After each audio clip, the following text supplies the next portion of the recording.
Hello everyone, exam warrior में आप सभी का स्वागत है।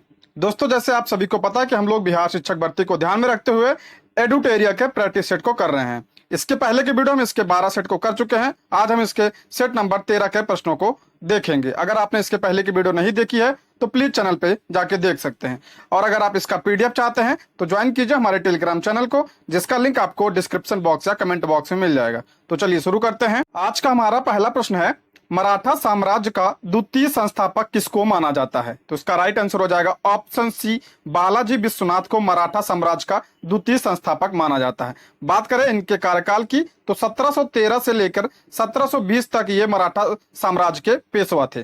और हम बात करें मराठा साम्राज्य की स्थापना किसने की थी, तो शिवाजी ने मराठा साम्राज्य की स्थापना की थी। मराठा साम्राज्य से कुछ और प्रश्न बनते हैं, जैसे कि चौथ एवं सरदेशमुखी कर का संबंध किससे है, तो मराठा साम्राज्य से। और अष्ट प्रधान का संबंध किससे है, तो ये भी मराठा साम्राज्य से है। आप इसको भी ध्यान रखिएगा। अगला प्रश्न है, स्वराज शब्द का प्रथम प्रयोग किसके द्वारा किया गया था? तो इसका राइट आंसर हो जाएगा ऑप्शन ए, स्वामी दयानंद सरस्वती द्वारा स्वराज शब्द का सर्वप्रथम प्रयोग किया गया था।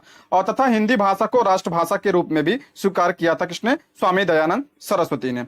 और हम बात करें कांग्रेस के मंच पर स्वराज शब्द का सर्वप्रथम प्रयोग कब हुआ था, तो 1906 में कलकत्ता अधिवेशन में। किसके द्वारा? तो दादा भाई नौरोजी के द्वारा। आप इन दोनों में कंफ्यूज मत होइएगा, ठीक है। और हम बात करें कुछ और पॉइंट्स की, तो स्वामी दयानंद सरस्वती ने 1875 में आर्य समाज की स्थापना की थी। और इनकी एक पुस्तक है सत्यार्थ प्रकाश, यह भी पूछा जाता है। तो सत्यार्थ प्रकाश किसकी पुस्तक है? स्वामी दयानंद सरस्वती की। और इन्होंने नारा दिया था, वेदों की ओर लौटो। और इन्होंने कुछ और आंदोलन चलाए थे, जैसे गोरक्षा आंदोलन, शुद्धि आंदोलन। तो इन दोनों आंदोलन भी कौन चलाया था? तो स्वामी दयानंद सरस्वती ने। अगला प्रश्न है, आदि ब्रह्म समाज की स्थापना किसने की? तो इसका राइट आंसर हो जाएगा ऑप्शन सी, देवेंद्रनाथ टैगोर ने आदि ब्रह्म समाज की स्थापना की। अब इसको समझते हैं, ब्रह्म समाज की स्थापना कब हुई थी? तो 1828 में ब्रह्म समाज की स्थापना हुई थी। किसके द्वारा? राजा राम मोहन राय के द्वारा। और इसमें जो है 1865 में विवाद हो गया था, ठीक है। और तो ये दो भागों में बढ़ गया। एक 1866 में आदि ब्रह्म समाज की स्थापना किसने की? तो देवेंद्रनाथ टैगोर ने। और एक और दूसरा बना भारतीय ब्रह्म समाज, ठीक है। भारतीय ब्रह्म समाज की स्थापना किसने की? केशव चंद्र सेन ने। आप इसको पॉइंट ध्यान रखिए।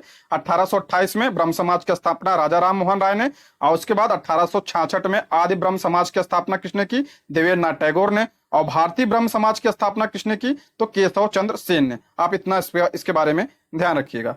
अगला प्रश्न है, फ्रांसीसी ईस्ट इंडिया कंपनी का गठन किस शासक के काल में हुआ था? मोस्ट इंपॉर्टेंट प्रश्न। तो किसके काल में हुआ था?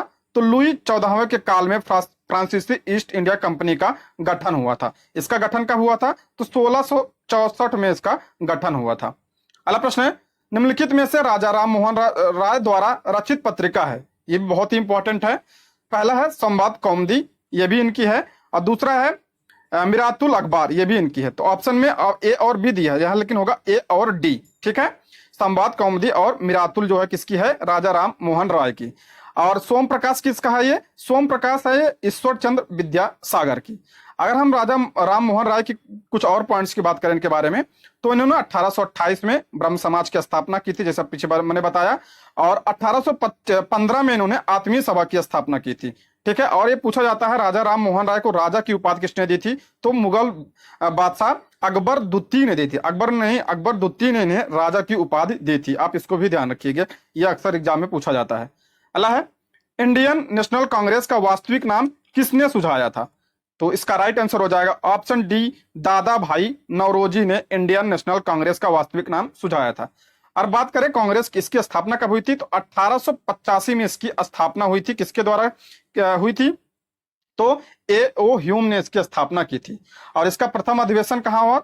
तो पुणे में होना था, लेकिन वहां प्लेग फैल जाने के कारण तो इसका प्रथम अधिवेशन बंबई में हुआ। और इसका प्रारंभिक नाम क्या था? तो भारतीय राष्ट्रीय संघ इसका नाम था। क्या नाम था? भारतीय राष्ट्रीय संघ। और इसके बाद दादा भाई नौरोजी के सुझाव पर इसका नाम क्या रख दिया गया? इंडियन नेशनल कांग्रेस, ठीक है। अगला प्रश्न है, पुर्तगाली उपनिवेश का प्रथम गवर्नर भारत में कौन था? तो इसका राइट आंसर हो जाएगा option C, Francisco de Almeida जो है पुर्तगाली उपनिवेश का प्रथम गवर्नर था। ठीक है, ये इसका कार्यकाल की बात करें तो 1505 से लेकर 1509 तक ये जो है गवर्नर था। ठीक है, इसने ब्लू वाटर पॉलिसी और शांत जल की नीति भी इसने चलाई थी। अगर आप बात करें कि प्रथम पुर्तगाली कौन था जो भारत आया था, तो 1498 में वास्को डिगामा आया था। आप इसको भी ध्यान रखिए। अगला प्रश्न है, कांग्रेस के किस अधिवेशन में प्रत्येक कांग्रेसी को खादी पहनना अनिवार्य किया गया था? तो इसका राइट आंसर हो जाएगा ऑप्शन सी, 41वें कांग्रेस के अधिवेशन में। कब हुआ था? 1926 में हुआ था। कहां पे? गुवाहाटी में। और इसके अध्यक्ष कौन थे? तो श्रीनिवासन अयंगर इसके अध्यक्ष थे। अगला प्रश्न है, निम्नलिखित में से किस वायसराय ने चतुराईपूर्ण निष्क्रियता की नीति का पालन किया? तो इसका राइट आंसर हो जाएगा option C, Sir John Lawrence. इनके कार्यकाल की बात करें तो 1864 से लेकर 1869 तक भारत के गवर्नर थे। अगला प्रश्न है, निम्नलिखित में से किसने गांधी और लेनिन नाम का पर्चा प्रकाशित किया? तो इसका राइट आंसर हो जाएगा अमृत डांगे ने। अगला प्रश्न है, स्वतंत्र भारत के प्रथम गवर्नर जनरल कौन थे? मोस्ट इंपॉर्टेंट प्रश्न है, इसमें पूछा है स्वतंत्र भारत के प्रथम गवर्नर जनरल। तो इसका राइट आंसर हो जाएगा ऑप्शन डी, लॉर्ड माउंटबेटन स्वतंत्र भारत के प्रथम गवर्नर जनरल थे और अंतिम ब्रिटिश गवर्नर भी थे। आप इसको भी ध्यान रखिएगा। अगर पूछा जाए स्वतंत्र भारत के प्रथम भारतीय गवर्नर कौन थे, तो हो जाएगा राइट आंसर सी, राजगोपालाचारी। ठीक है, इसमें आप कंफ्यूज मत होइएगा। भारतीय पूछा जाए तो श्री राजगोपालाचारी और वैसे पूछा जाए तो लॉर्ड माउंटबेटन। अगला प्रश्न है, 1939 में सुभाष चंद्र बोस द्वारा किस संगठन की स्थापना की गई थी? तो इसका राइट आंसर हो जाएगा ऑप्शन बी, फॉरवर्ड ब्लॉक की स्थापना किसके द्वारा की गई थी? तो सुभाष चंद्र बोस के द्वारा। कब? 1939 में। अगला प्रश्न है, चंद्रशेखर आजाद द्वारा हिंदुस्तान सोशलिस्ट रिपब्लिकन एसोसिएशन का गठन कब किया गया? तो इसका राइट आंसर हो जाएगा 1928 में। किसके द्वारा? तो चंद्रशेखर आजाद के द्वारा इसका गठन किया गया था। और एक था हिंदुस्तान रिपब्लिकन एसोसिएशन, उसमें सोशलिस्ट नहीं था, तो उसका गठन कब हुआ था? तो 1924 में उसका गठन हुआ था। अगला प्रश्न है, 1904 में वीडी सावरकर द्वारा अभिनव भारत की शुरुआत कहाँ की गई? तो इसका राइट आंसर हो जाएगा ऑप्शन सी, नासिक में। ऐसे पूछ लिया जाता है अभिनव भारत की स्थापना किसने की थी? तो बीडी सावरकर ने। कब? 1904 में। अगला प्रश्न है, भारत में कर्जन के प्रशासन की तुलना औरंगजेब से किसने की थी? तो इसका राइट आंसर हो जाएगा ऑप्शन बी, जे के गोखले, यानी गोपाल कृष्ण गोखले ने भारत में कर्जन के प्रशासन की तुलना औरंगजेब से की थी। बात करें अगर हम कर्जन की, तो ये कब से कब था? इसके कार्यकाल की बात करें तो 1919 से लेकर 1905 तक ये भारत का गवर्नर था और इसी के समय में बंगाल का विभाजन हुआ था। अगला प्रश्न है, किसने चापेकर बंधुओं द्वारा किए गए हत्या की तुलना शिवाजी द्वारा अफजल खान की हत्या से की है? तो इसका राइट आंसर हो जाएगा ऑप्शन सी, बाल गंगाधर तिलक। ये जो चापेकर बंधु थे, ये 1897 में पुणे में प्लेग कमिश्नर वाल्टर सी रेड और उनके सैन्य अनुरक्षक लेफ्टिनेंट चार्ल्स ई आयस्ट की हत्या की थी। इन्हीं हत्या की बात कर रहे हैं बाल गंगाधर तिलक। अगला प्रश्न है, मुस्लिम लीग द्वारा पाकिस्तान दिवस कब मनाया गया था? तो इसका राइट आंसर हो जाएगा ऑप्शन बी, 23 मार्च 1943 को मुस्लिम लीग द्वारा पाकिस्तान दिवस मनाया गया था। और बात करें अगर पाकिस्तान की मांग कब हुई थी, तो 23 मार्च 1940 को जो है पाकिस्तान की मांग की गई थी। आप इसको भी ध्यान रखना। मुस्लिम लीग के किस अधिवेशन में? तो लाहौर अधिवेशन में। इसके अध्यक्ष कौन थे? मोहम्मद अली जिन्ना। अगला प्रश्न है, किस आंदोलन के समर्थन में लाल कुर्ती आंदोलन चलाया गया? तो इसका राइट आंसर हो जाएगा ऑप्शन सी, सविनय अवज्ञा आंदोलन के समर्थन में लाल कुर्ती आंदोलन चलाया गया। किसके द्वारा? खान अब्दुल गफ्फार के द्वारा चलाया गया था और इसे खुदाई खिदमतगार भी कहा जाता है। ठीक है, और ये जो खान अब्दुल गफ्फार खान है, इन्हें सीमांत गांधी भी कहा जाता है और इनकी एक पत्रिका है फख्तून, इसको भी आप ध्यान रखिएगा। दोस्तों, हमारे साथ बने रहने के लिए प्लीज हमारे चैनल को सब्सक्राइब करें और अगर आपको वीडियो पसंद आती है तो लाइक, शेयर और कमेंट भी करें। और अगर आप इसका पीडीएफ चाहते हैं तो ज्वाइन कीजिए हमारे टेलीग्राम चैनल को, जिसका लिंक आपको डिस्क्रिप्शन बॉक्स या कमेंट बॉक्स में मिल जाएगा। तो चलिए आगे देखते हैं। अगला प्रश्न है, निम्न में से कौन सा सुमेलित नहीं है? ध्यान रखिए, सुमेलित नहीं पूछा है। तो अभिनव भारत, तो ये बीडी सावरकर, ठीक है। अनुशीलन समिति की स्थापना अरविंद घोष, ये भी सही है। गदर पार्टी की स्थापना 1913 में लाला हरदयाल, ये भी सही है। तो इसका राइट आंसर हो जाएगा उपयुक्त में कोई नहीं, तो ऑप्शन डी। अगला है, किस पिटक में बौद्ध धर्म का दार्शनिक चिंतन मिलता है? तो इसका राइट आंसर हो जाएगा ऑप्शन सी, अभिधम्म पिटक में बौद्ध धर्म का दार्शनिक चिंतन मिलता। कुल कितने पिटक थे? तो 3 पिटक थे। कौन कौन से? विनय पिटक, सूत पिटक और अभिधम्म पिटक। अभिधम्म पिटक की स्थापना किसने की थी? इसकी रचना किसने की थी? मोगली पुत्र सित्तिस ने की थी। ठीक है।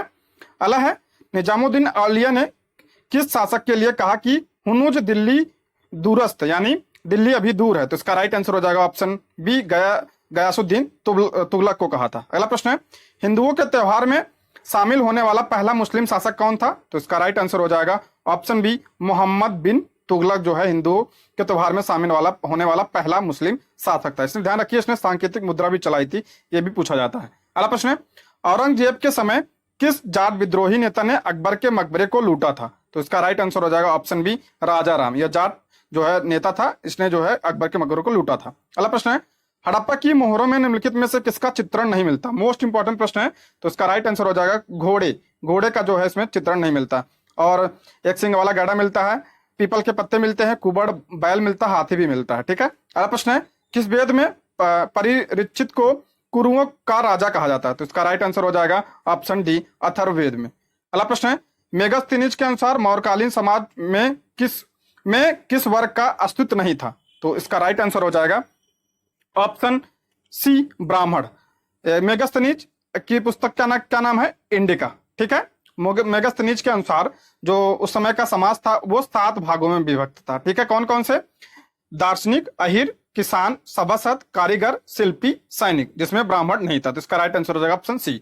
अगला प्रश्न है, मौर्य काल में उच्च अधिकारियों के रूप में वर्णित तीर्थ कितने प्रकार के होते थे? तो इसका राइट आंसर हो जाएगा 18 प्रकार के तीर्थ का वर्णन मिलता है। इसका वर्णन कहाँ मिलता है? अर्थशास्त्र में देखने को मिलता है। और ये जो मौर्य समाज के मौर्यकालीन जो उच्च अधिकारी थे जिन्हें तीर्थ कहा जाता था। ठीक है। अगला प्रश्न है, हाल ही में प्रकाशित पुस्तकों के संबंध में सुमेलित नहीं है। तो दोस्तों इसका राइट आंसर होगा ऑप्शन डी, इसमें सभी सुमेलित हैं। अगला प्रश्न है, मैनुएला रोकाबोटो को निम्नलिखित में से किस देश की पहली महिला प्रधानमंत्री के रूप में नियुक्त किया गया है? तो इसका राइट आंसर हो जाएगा ऑप्शन बी, गिनी। अगला प्रश्न है, खगोलविदों ने हाल ही में किस ग्रह के चारों ओर 12 नए चंद्रमाओं की खोज की जिससे यह सर्वाधिक चंद्रमाओं वाला उपग्रह बन गया? चंद्रमाओं का मतलब है उपग्रह। सर्वाधिक उपग्रह किसके पास है? तो ऑप्शन ए, शनि ग्रह के पास। शनि ग्रह के पास लगभग 145 उपग्रह हैं और वहीं बृहस्पति के पास कितने हैं? लगभग 95। और सबसे बड़ा ग्रह कौन सा है? तो बृहस्पति। और सबसे बड़ा उपग्रह की बात करें तो गैनीमेड जो बृहस्पति का उपग्रह है, आप इसको भी ध्यान रखिएगा। अगला प्रश्न है, 17 फरवरी 2 मार्च 2023 तक निम्नलिखित में से किन देशों के बीच संयुक्त सैन्य प्रशिक्षण अभ्यास धर्म गार्जियन 2023 का आयोजन किया गया? Most important. तो इसका राइट आंसर हो जाएगा भारत और जापान के बीच। भारत और जापान के बीच कुछ और युद्ध अभ्यास होते हैं। कौन? वीर गार्जियन भी भारत और जापान के बीच में होता है और सैन्य मैत्री भी भारत और जापान के बीच में आयोजित होता है। अगला प्रश्न है, हाल ही में आयोजित 76वीं संतोष ट्रॉफी राष्ट्रीय फुटबॉल चैंपियनशिप का खिताब किस टीम ने जीता है? तो इसका राइट आंसर हो जाएगा ऑप्शन बी, कर्नाटक ने। कर्नाटक ने मेघालय को हराकर यह खिताब जीता है। अगला प्रश्न है, कलामंडलम कल्याणी कुट्टू अम्मा किस नृत्य शैली की एक भारतीय शास्त्रीय नृत्यांगना थी? तो इसका राइट आंसर हो जाएगा, नाम से स्पष्ट है, तो ऑप्शन सी, मोहिनी अट्टम।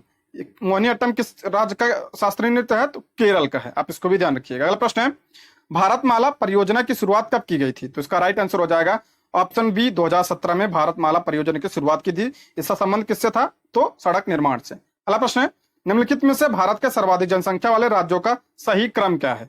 तो सर्वाधिक जनसंख्या किसकी है? वैसे तो उत्तर प्रदेश की है, लेकिन ऑप्शन में उत्तर प्रदेश नहीं है, तो इसका राइट आंसर हो जाएगा महाराष्ट्र, उसके बाद फिर बिहार, उसके बाद पश्चिम बंगाल। पहला किसका है? उत्तर प्रदेश, उसके बाद महाराष्ट्र, बिहार, पश्चिम बंगाल। ऑप्शन ए इसका राइट आंसर हो जाएगा। अगला प्रश्न है, निम्नलिखित पुस्तकों एवं उनके लेखकों में से कौन सुमेलित नहीं है? ध्यान रखिए, इसमें सुमेलित नहीं पूछा है। तो रसखान की पुस्तक है प्रेम वाटिका, सही है। फिरदौसी की है शाहनामा, ये भी सही है। रविन्द्रनाथ टैगोर की हंगरी स्टोन, ये भी सही है।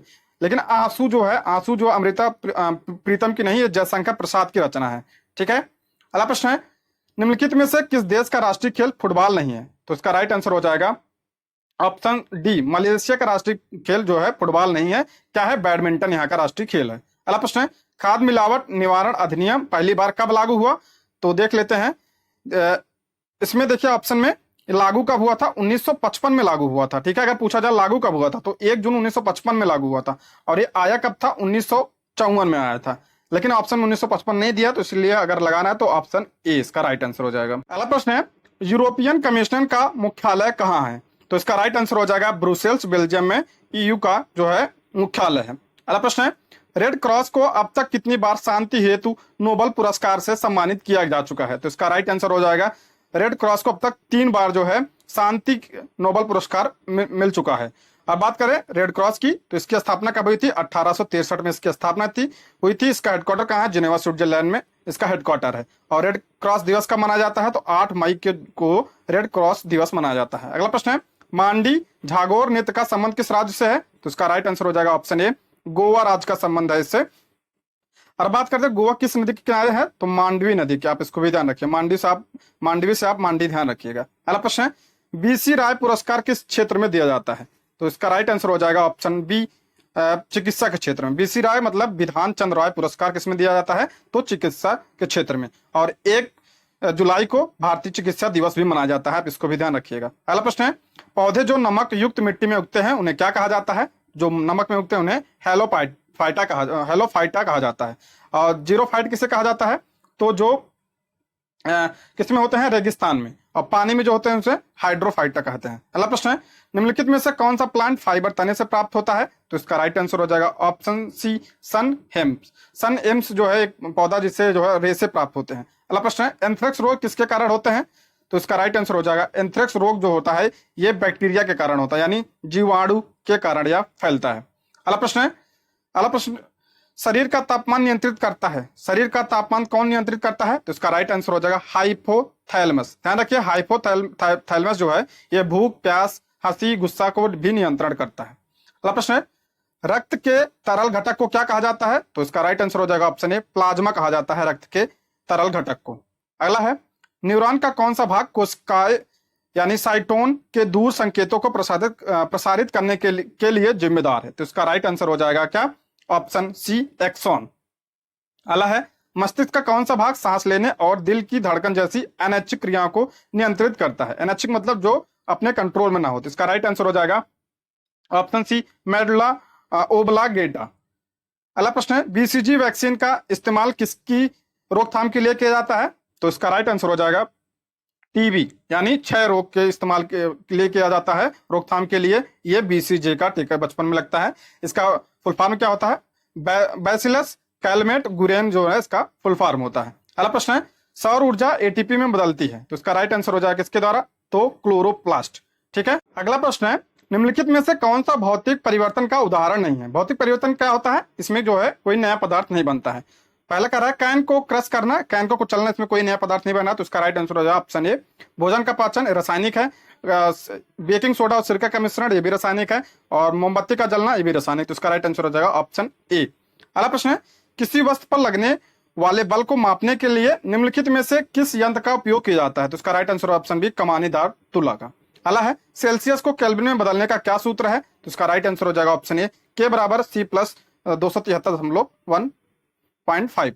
अगला प्रश्न है, प्रकाश का वर्ण विक्षेपण संभव है, तो प्रकाश का वर्ण विक्षेपण किससे होता है, यानी जो बिखराव होता है उसका वही वर्ण विक्षेपण कहलाता है, तो किससे होता है, तो ये प्रिज्म से होता है, 7 रंगों में बढ़ता है, आप सभी को पता है। अगला प्रश्न है, तापमान ध्वनि को गति को कैसे प्रभावित करता है, यानी तापमान जो होता है वो ध्वनि की गति को कैसे प्रभावित करता है, तो इसका राइट आंसर हो जाएगा तापमान बढ़ने पर ध्वनि की गति भी बढ़ जाती है। अगला है, एक फ्लोरोसेंट लैंप एक हैलोजन लैंप से कैसे भिन्न है, तो इसका राइट आंसर हो जाएगा ऑप्शन डी, ए और बी दोनों, यानी एक फ्लोरो लैंप प्रकाश उत्पन्न करने के लिए एक गैस का उपयोग करता है, जबकि एक हैलोजन लैंप एक फिलामेंट का उपयोग करता है, और दूसरा है एक फ्लोरोसेंट लैंप हैलोजन लैंप की तुलना में अधिक कुशल होता है, तो ये इसका राइट आंसर हो जाएगा ऑप्शन डी। अगला है, गर्म करने पर एक अर्धचालक का प्रतिरोध क्या होता है, तो इसका राइट आंसर हो जाएगा घटता है। अगला प्रश्न है, एक ही प्रकार का परमाणु निम्न में से किसमें मिलता है, तो इसका राइट आंसर हो जाएगा ऑप्शन सी, प्राकृतिक तत्व में। अगला प्रश्न है, पानी की टंकी में फंगी को नष्ट करने के लिए इस्तेमाल किया जाता है, तो किसका इस्तेमाल किया जाता है, तो ऑप्शन डी, कॉपर सल्फेट का। अगला प्रश्न है, आधुनिक रसायन शास्त्र का जनक किसे कहा जाता है, तो इसका राइट आंसर हो जाएगा लेविजियर को आधुनिक रसायन शास्त्र का जनक कहा जाता है। अगला प्रश्न है, निम्नलिखित में से कौन सी धातु अन्य धातुओं के साथ एक संलयन बनाती है, यानी अमलगम बनाती है, तो कौन, तो इसका राइट आंसर हो जाएगा ऑप्शन ए, पारा। अगर पूछा जाए किसके साथ नहीं बनाती है, तो लोहे के साथ नहीं बनाती है। अगला प्रश्न है, यूरिया में उपस्थित होने वाला तत्व है, तो इसका राइट आंसर हो जाएगा CHNO। यूरिया का फार्मूला क्या होता है, NH2CONH2। ठीक है, तो इसमें सभी हैं, तो इसका राइट आंसर है ऑप्शन डी। अगला प्रश्न है, मिथाइल एल्कोहल का उपयोग निम्नलिखित में से किस में नहीं किया जाता है, तो इसका राइट आंसर हो जाए ऑप्शन सी, शराब उद्योग में नहीं किया जाता है मिथाइल एल्कोहल, बल्कि इथाइल एल्कोहल का प्रयोग किया जाता है शराब बनाने में। अगला प्रश्न है, निम्न में से किस तत्व में न्यूट्रॉन की संख्या सर्वाधिक होती है? तो इसका राइट आंसर हो जाएगा ऑप्शन के अकॉर्डिंग ऑप्शन सी ऑक्सीजन।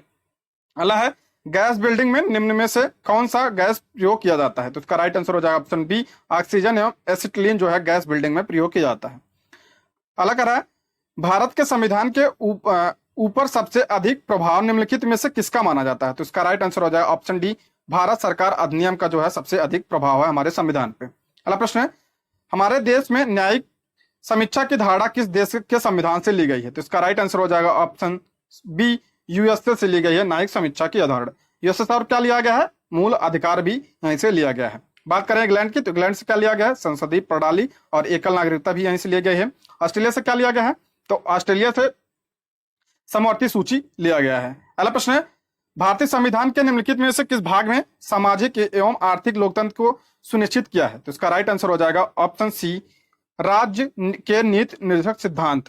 तो यानी इस किस भाग में है ये? तो भाग 4 में है डीपीएसपी। और बात करें किस अनुच्छेद में? आर्टिकल 36 से लेकर 51 में इसका उल्लेख है। और किस देश से लिया गया है? तो आयरलैंड से यह लिया गया है। अगला प्रश्न है भारत का उपराष्ट्रपति होता है, मोस्ट इंपॉर्टेंट प्रश्न है, तो कौन होता है? तो ये राज्यसभा का पदेन सभापति होता है। ठीक है, तो इसका राइट आंसर हो जाएगा ऑप्शन बी। अगला प्रश्न कर रहा है भारतीय संसद के उच्च सदन को किस नाम से जाना जाता है? तो उच्च सदन को क्या कहा जाता है? तो राज्यसभा कहा जाता है। और निम्न सदन को क्या कहा जाता है? तो लोकसभा कहा जाता है। ठीक है, किस अनुच्छेद में इसका उल्लेख है? अनुच्छेद 80 में जो है इसका उल्लेख है। और लोकसभा की अनुच्छेद 81 में। अगला प्रश्न है प्रथम केंद्रीय विधानसभा का गठन कब किया गया था? तो इसका राइट आंसर हो जाएगा ऑप्शन सी 1921 में। अगला है भारतीय संविधान के अनुसार जीवन का अधिकार क्या है? तो ये मौलिक अधिकार है। ठीक है, अगला प्रश्न है ग्राम राज्य के माध्यम से राम राज्य, तो किसने कहा था ये? तो इसका राइट आंसर हो जाएगा ऑप्शन ए महात्मा गांधी ने। अगला प्रश्न है यदि लोकसभा अध्यक्ष अपना त्यागपत्र देना चाहे तो अपना त्यागपत्र निम्नलिखित में से किसको संबोधित करेगा? तो इसका राइट आंसर होगा उपाध्यक्ष को देगा। अगर उपाध्यक्ष को देना है तो ये अध्यक्ष को देगा। अगला प्रश्न है राज्यसभा का सदस्य बनने के लिए न्यूनतम आयु कितनी होनी चाहिए? तो आप सभी को पता है, तो कितनी होनी चाहिए? तो 30 वर्ष होना चाहिए। और लोकसभा का तो 25 वर्ष। अगला प्रश्न है भारतीय संविधान में संसद के दोनों सदनों की संयुक्त बैठक निम्न में से किस अवसर पर बुलाए जाते हैं? तो किस पर बुलाया जाता है? तो साधारण विधेयक पर। पूछा जाता है किस पे नहीं बुलाया जाता है? तो न संविधान संशोधन पे और धन विधेयक, इन सब पे नहीं बुलाया जाता, सिर्फ साधारण विधेयक पे बुलाया जाता है संयुक्त बैठक। बात करें संयुक्त बैठक की तो किस आर्टिकल के तहत बुलाया जाता है? आर्टिकल 108 के तहत। कौन बुलाता है? राष्ट्रपति बुलाता है। और इसकी अध्यक्षता कौन करता है? तो लोकसभा अध्यक्ष करता है। आप इसमें ध्यान रखिएगा। अगला प्रश्न है बिहार पंचायती राज अधिनियम में ग्राम पंचायत की अवधि 5 वर्षों की निर्धारित है। इसकी गणना निम्न से किस आधार पर की जाती है? तो इसका राइट आंसर हो जाएगा ऑप्शन बी पंचायत की पहली बैठक की तिथि से जो है इसकी निर्धारित की जाती है। अगला प्रश्न है ब्रिटिश संसद के लिए चुने जाने वाले पहले भारतीय कौन थे? तो इसका राइट आंसर हो जाएगा, कई सारे सेट में आ चुका है, तो इसका राइट आंसर हो जाएगा ऑप्शन डी दादा भाई नौरोजी। अगला है भारतीय संविधान का कौन सा अनुच्छेद भारत में प्रत्येक राज्य के लिए राज्यपालों की नियुक्ति से संबंधित है? इसका राइट आंसर हो जाएगा ऑप्शन बी अनुच्छेद 153। अगला प्रश्न है उपराष्ट्रपति के निर्वाचक मंडल में सदस्य कौन कौन होता है? तो इसका राइट आंसर हो जाएगा संसद के सभी सदस्य जो है इसके निर्वाचक मंडल में सदस्य होते हैं। अगर पूछा जाए राष्ट्रपति के निर्वाचक मंडल में कौन होते हैं? तो संसद और विधानसभा, जिसमें दिल्ली और पांडुचेरी के भी सदस्य शामिल होते हैं। अगला प्रश्न है उत्तर क्षेत्रीय परिषद का मुख्यालय निम्नलिखित में से कहां पर स्थित है? तो इसका राइट आंसर हो जाएगा ऑप्शन डी नई दिल्ली में उत्तर क्षेत्रीय परिषद का मुख्यालय है। अगला प्रश्न है लाल और पीली मृदा में निम्नलिखित में से किस जैव पदार्थ की कमी पाई जाती है? तो इसका राइट आंसर कल के सेट में भी था क्वेश्चन, तो इसका राइट आंसर है इनमें से सभी इन सब की कमी पाई जाती है, यानी नाइट्रोजन, फास्फोरस और ह्यूमस की कमी पाई जाती है। और इसमें लोहा और एल्युमिनियम की अधिकता पाई जाती है। अगला है जब भूमध्य रेखा को दक्षिण पूर्व व्यापारिक पवन पार करती है तो उसे भारत में किस नाम से जाना जाता है? तो इसका राइट आंसर हो जाएगा ऑप्शन ए दक्षिण पश्चिम मानसून। अगला है भारतीय जलवायु के संबंध में कौन सा कथन सही है? तो इसका राइट आंसर हो जाएगा ऑप्शन सी जनवरी माह के दौरान भारत में जेट स्ट्रीम की स्थिति देखी जा सकती है। अगला है रबी की फसल के उत्पादन से संबंधित दिए गए कथनों पर विचार करें। पहला कह रहा है गेहूं के उत्पादन के लिए वार्षिक वर्षा लगभग 50 से 75 सेंटीमीटर की जरूरत होती है, तो सही है। गेहूं की बुआई करते वक्त 10 डिग्री सेल्सियस तथा कटाई करते वक्त 20 डिग्री से 25 डिग्री तापमान की आवश्यकता होती है, ये भी सही है। हरित क्रांति के पश्चात गेहूं के उत्पादन में तथा उत्पादकता में वृद्धि दर्ज की, ये भी सही है। कल्याण, सोना, अर्जुन आदि गेहूं की प्रमुख फसलें हैं, तो ये भी सही है। तो इसका राइट आंसर हो जाएगा इनमें से सभी, ऑप्शन डी।